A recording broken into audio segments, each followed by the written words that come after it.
सबको नमस्कार, प्रणाम, सत श्री अकाल। हेलो नमस्कार दोस्तों, दिल्ली के प्रादेशिक समाचार के स्टूडियो में आप सभी का बहुत बहुत स्वागत है। दोस्तों यहाँ पर आपको देखने को मिलेगा दिल्ली से जुड़ी सारी बड़ी खबरें, मुख्य समाचार, ब्रेकिंग न्यूज अपडेट के रूप में, इसलिए वीडियो को शुरू से अंत तक जरूर देखिएगा। दोस्तों वीडियो को प्यारा सा लाइक और चैनल को सब्सक्राइब जरूर कर लीजिएगा ताकि दिल्ली से जुड़े कोई भी खबरें छूटे ना पाए। चलिए दोस्तों टाइम वेस्ट न करते आगे बढ़ते हैं खबर की ओर। फिर खुलेगी निजामुद्दीन मरकाम की 4 मंजिलें, दिल्ली एससी ने नमाज अदा करने वालों की तादाद पर लगी पाबंदी भी हटाई। दिल्ली हाईकोर्ट ने निजामुद्दीन मरकाज भवन की 4 मंजिलों को फिर से खोलने की परमिशन दे दिया है। साए बारात त्योहार के लिए कोर्ट ने यह परमिशन दिया है। इसके साथ ही हाई कोर्ट ने मस्जिद में नमाज अदा करने वाले लोगों की संख्या पर लगा प्रतिबंध भी हटा दिया है।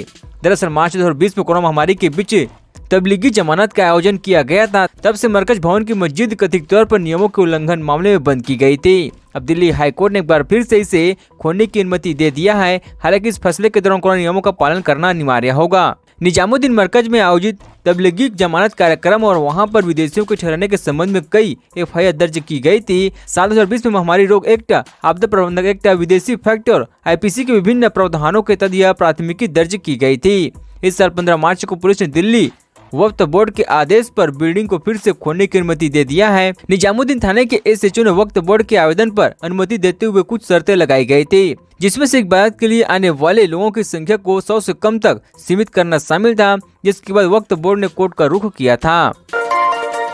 दिल्ली में सुबह रही गर्मी, दिन में तेज हवा चलने का अनुमान।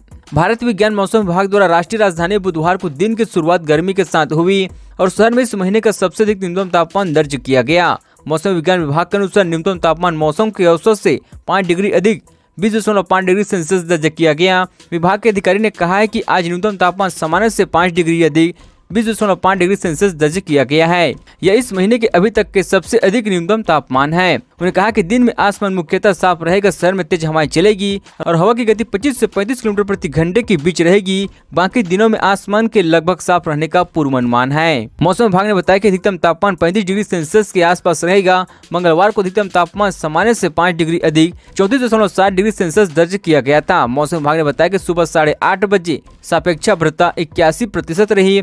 केंद्र प्रदूषण नियंत्रण बोर्ड के आंकड़ों के अनुसार शहर में बुधवार को सुबह 8 बजे वायु गुणवत्ता सूचकांक 227 वायु गुणवत्ता खराब श्रेणी में दर्ज किया गया।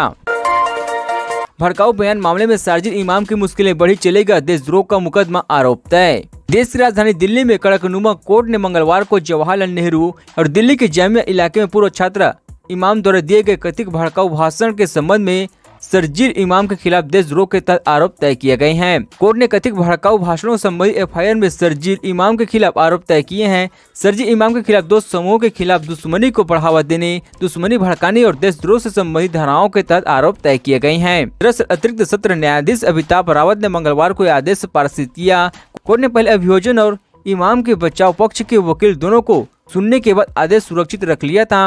वही शारजील इमाम पर 13 दिसंबर 2019 को दिल्ली के जामिया इलाके में और 16 दिसंबर 2019 को अलीगढ़ मुस्लिम विश्वविद्यालय में कथित भड़काऊ भाषण देने का आरोप लगाया गया था। वही इमाम के खिलाफ देशद्रोह और आईपीसी के अन्य आरोप के तहत एफआईआर दर्ज की गई थी। वर्तमान एफआईआर धारा 124 से 153 ए, 153 बी, 505 के तहत दर्ज की गई थी। अभियोजन ने अदालत को सूचित किया कि इमाम ने यह कहकर भीड़ को भड़काने का प्रयास किया था कि जनता के गुस्से को अच्छे तरीके से भुनाने की जरूरत है।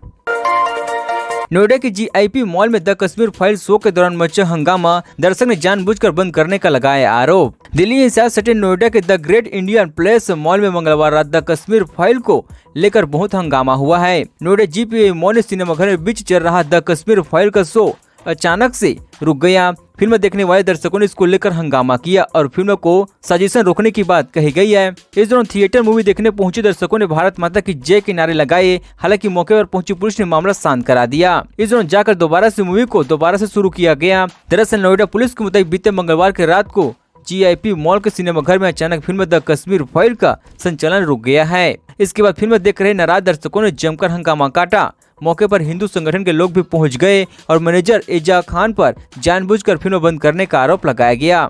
मौके पर पहुंची पुलिस ने किसी तरह मामले को शांत कराया, जिसके बाद फिल्म को दोबारा शुरू कराया गया। पुलिस को मुताबिक एसी में खराबी आने की वजह से फिल्म बीच में रोकी गई थी। हालांकि पुलिस की सूझबूझ से मामले को जल्द शांत कराकर स्थिति को नियंत्रण कर लिया गया। यमुना में गिरा था 42 जींस डाई फैक्ट्री का जहरीला पानी, ट्रीटमेंट का नहीं था इंतजाम, लगा 4 करोड़ का जुर्माना। दिल्ली एनसीआर में उद्योग के कारण यमुना नदी में प्रदूषण बढ़ते जा रही है।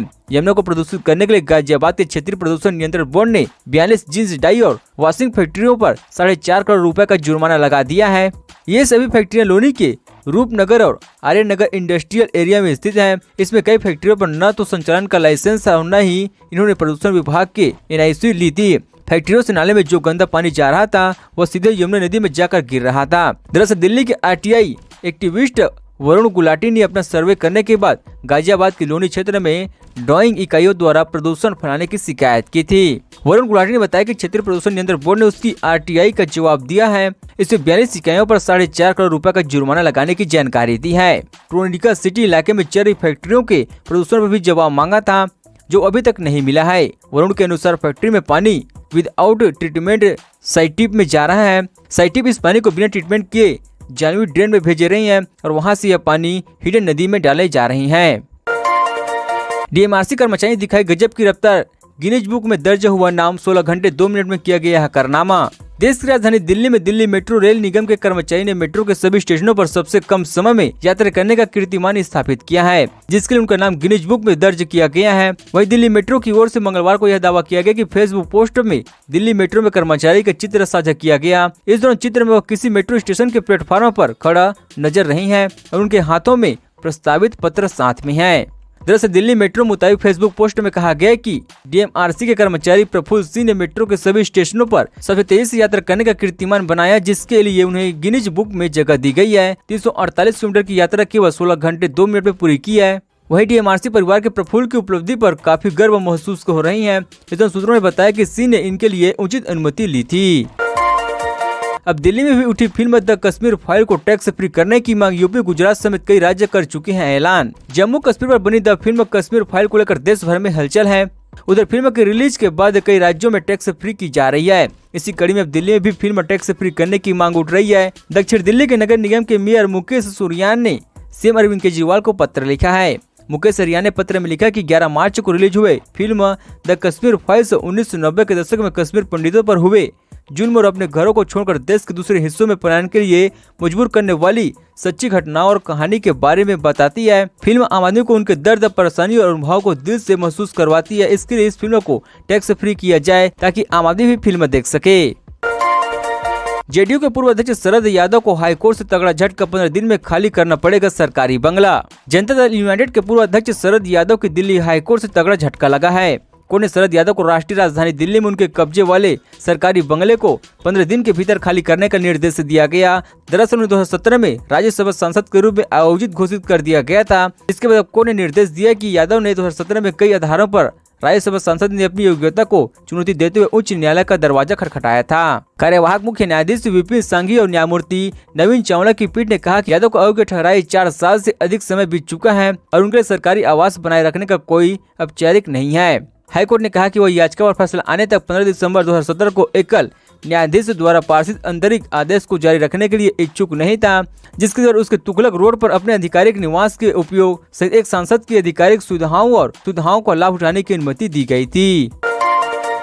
5 लाख से ज्यादा पुलिसकर्मी की कमी से जूझ रहे देश सबसे बड़ा राज्य यूपी में ही सबसे ज्यादा कमी, 1 लाख से ज्यादा पद है खाली। देश के अंदर का सुरक्षा का जिम्मा पुलिस पर है, लेकिन पुलिस विभाग में खाली पड़े लाखों पद देश के नागरिक की सुरक्षा के लिए चुनौती बनने वाली है। गृह मंत्रालय में राज्य मंत्री नित्यानंद राय ने मंगलवार को लोकसभा को सूचित किया कि देश भर के विभिन्न पुलिस स्टेशनों में लगभग 5.3 लाख पद खाली पड़े हैं। इतने नहीं, आबादी के लिहाज से सबसे बड़े राज्य यूपी में भी 1 लाख से ज्यादा पद खाली पड़े हुए हैं।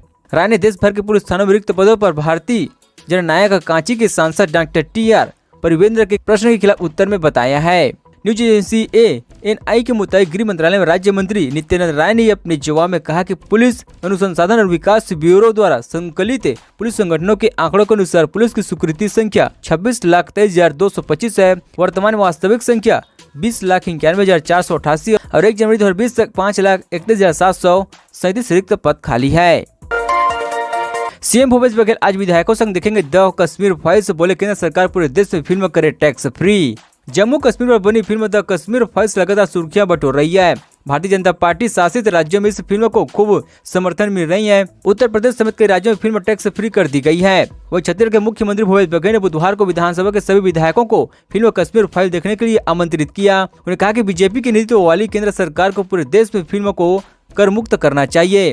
उन्हें ट्वीट कर कहा कि आज रात 8 बजे राजधानी की एक सिनेमा हॉल में हम सभी विधायक व आमंत्रित नागरिक एक साथ फिल्म देखेंगे। दरअसल छत्तीसगढ़ विधानसभा के बुधवार को प्रश्नकाल के तुरंत बाद बीजेपी के वरिष्ठ विधायक व विपक्ष के नेता धर्मलाल कौशिक ने कश्मीर फाइल्स का मुद्दा उठाया। उन्होंने कहा कि 1990 के दशक में कश्मीर से कश्मीरी पंडितों के पलायन का आधारित इस फिल्म को छत्तीसगढ़ में कर से छूट दी जानी चाहिए। इसके बाद सीएम ने विपक्ष के सदस्यों से कहा कि चलिए फिल्म को देखने चलते हैं। भारत सरकार को भी टैक्स का कुछ हिस्सा मिलता है, लिहाजा केंद्र को पूरे देश में कश्मीर फाइल्स को टैक्स मुक्त कर देना चाहिए। दोस्तों खबरों का सिलसिला बस यहीं तक। दोस्तों वीडियो जानकारी आपको अच्छा लगा, वीडियो को प्यारा सा लाइक कीजिए। दोस्तों आप दिल्ली निवासी हमारे चैनल को सब्सक्राइब कीजिए, दिल्ली से जुड़ी सारी बड़ी खबर इस तरह से मिलते रहे। चलिए दोस्तों अगली वीडियो में मिलते हैं। जय हिंद, जय भारत।